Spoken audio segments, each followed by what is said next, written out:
Hey guys, come follow me time again. So there's only 4 insights this week because there's not that much in here. There's good stuff, don't get me wrong. This is just more about what actually happened, and we can still pull from this and learn some amazing lessons. It's just not as rich, and it's not a teaching week. And I'm going on holiday for a long weekend, so I'm like, 4 will do you. So I can then type these up when I get home and schedule them ready for like Tuesday through Friday of next week, which for you American folks will be Monday through Thursday. So, and it'll be there. You'll see it. It's all good. Okay. And if you're watching on YouTube, there's only 4. Don't think there was a 5th one you missed. That's all good. Right. So, Mosiah 29 to Alma 4. So we get into Alma, we see the change in Alma, and then they go off and we get this awesome record of their missionary work. However, before that, we're going to look at what happened, what Antichrists look like, what they come in and how they behave like. And we're going to look at like patterns of Christ, how to be more like Gideon, because remember Gideon, he's awesome. And that we can actually go about changing hearts too. It's not just an individual process. We can go about and have those, or help people have those change of heart. But let's start off with who is your king. Because this is important. Like we've talked about this in that, like who's the person you put on your wall and that you idolize, that you know all about. There's probably a pop star you really like, or like a movie star, especially if you're a younger person, or when you were younger you had that. But who is your king? Who are you looking to and following now? Who is that person that you take their words, that you listen to their stuff? Who is that person? Now you might have someone awesome in your life and that's for you, but ultimately where are they getting that from? Think about that. So let's look at some of these verses first. So we're doing 11 through 13, and then 18 through 20, and then 32 and 40 and 43, which sounds really weird, but it all plays into this who is your king. Okay, so let's listen to this, because this is happening. Like, Mosiah knows that he's not going to be around for that much longer. He knows that they're going to want a king to take his place. Now, the sons of Mosiah, he offers it to them, and they all say no. No. We don't want that. And he counsels the people around actually having a king can be a good thing, and it can actually be a really bad thing. Like, remember King Noah? Like, I'm a good king to you, and King Benjamin was a good king, and there are good kings out there. There are good leaders. But what if you get a bad one? Or what if you get one that's going to turn to them? Like, there's all sorts of things that can go wrong. What is better is that you have a governing body made up of like 12 that all have to agree, more like a government. And as much as some of us don't like our governments, I know right now I'm not happy with ours, but they have processes to go through. They can't just come. It's not just one person coming in and saying, okay, we're now all going to do this and you all have to do it or you're going to die. So there's things in there we're not dictated to. It's not an oligarchy. It is a democracy. As much as we might not like some of the processes in a democracy, New Zealand lives in a democracy. And a lot of it's unfair, and a lot of it's not great, but it's still a democracy. The people still have a voice. So what Mosiah is proposing here is that the people continue to have a voice, but led by those who are the high priests of the church, so that you're led by God-led people. All the difference. Anyway, let's look at some of these verses.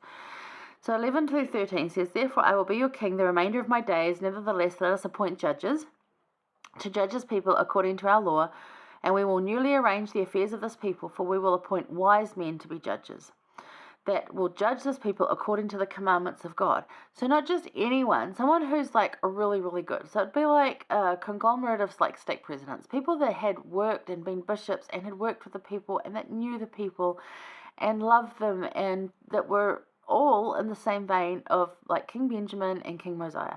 All of those people going.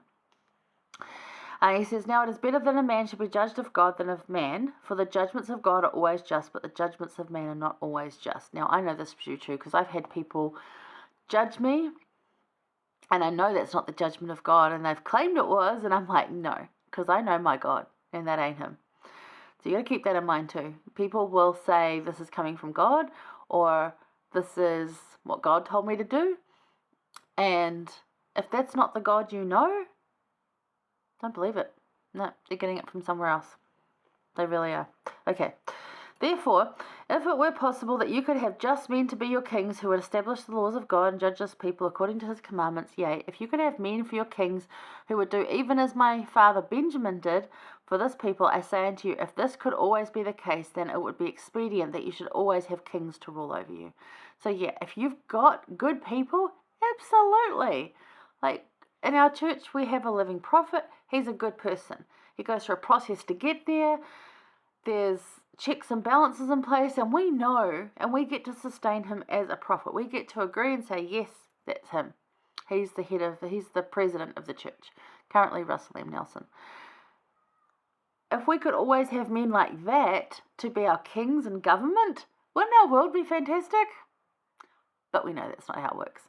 So that's what he's saying. It would be great if I could guarantee you a whole line of people that would treat you like my father and I have, then fantastic. I cannot guarantee you that. So he goes on in 18 to 20. Yeah, remember King Noah, his wickedness and his abominations, and also the wickedness and abominations of his people. Behold, what great destruction did come upon them, and also because of their iniquities that they were brought into bondage. And were it not for the interposition of their all-wise Creator, and this because of their sincere repentance, they must unavoidably remain in bondage until now. But behold, he did deliver them, because they did humble themselves before him, and because they cried mightily unto him.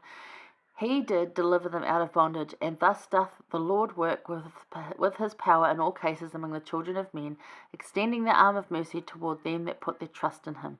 Now that verse, 20, is just beautiful, because like extending the arm of mercy towards all those who put trust in him. So if you are in a situation where you don't have a good king or a government, or something's going on, and we know there's plenty of places in the world that this is happening, or even if your bishop is deciding to not actually be a good bishop, and there are ones that do that, sadly, you will always have mercy with the Lord if you reach out for him. Always, every single time. There is mercy and kindness and forgiveness. You just need to reach out to him and trust in him. It's a pretty good deal. So that goes through to 20. And it only takes one wicked king to turn a whole lot of things sour. And then you got 32, which talks about, and now I desire that this inequality should be no more in this land, especially among this my people. But I desire that this land be a land of liberty, and every man may enjoy his rights and privileges alike, so long as the Lord sees fit that we may live and inherit the land, yea, even as long as any of our posterity remains upon the face of the land. So even if you decide that you don't want to be a church person and go to church and sing the hymns and do all the things, you have rights and privileges of freedom, freedom of choice, freedom of movement, freedom of decisions that you want to make, career, whatever. And we still have that today. Some countries do not, and there's definitely laws to keep us safe, especially on the road, for example. But walk in the way of Christ. Like, who do you want to be? Do you want this? Like, we all have these rights and privileges. All of us. We get to live there. Finish it off with 40 and 43. 40 just talks about them waxing strong and the love for Mosiah that they had, and that he hadn't exacted riches from them, and he hadn't delighted in shedding blood, but he absolutely granted peace unto the people. And then in 43, and now it came to pass that Alma did walk in the ways of the Lord, and he did keep his commandments, and had judged righteous judgments, and there was continual peace throughout the land. So you walked in the way that they wanted to become. So here we're reminded of things that, like, what can go wrong in a king situation, and governance under priests and kings is recommended, or priests and judges is recommended. And how is knowing our leadership is not a dictatorship, like our current church leadership, because some of our countries are still a dictatorship, but how does knowing that our church leadership is not a dictatorship and ultimately overseen by Christ, how does that make you feel? I think it's very freeing. I think it's incredible that it's ultimately overseen by Christ. We're not told what to do. We're invited. We're encouraged. We're loved. We're not told what to do. And it might have seemed like that in the past, but you look at the conference talks now, we're not told to go do these things. It's, I invite you to do this. I encourage you to do this. It's love, share, and invite. That's what it is, not a dictatorship. And I love that because we get to discover it for ourselves. And why do you think Jesus is the best king to have? Because he's just fantastic. I mean, come on, list the reasons. Let me hear in the comments. What's all the reasons that Jesus is the best king? Because I know a ton, but I want to hear from you. Now, hang around. We're going to go look at Alma 1. I'll see you there.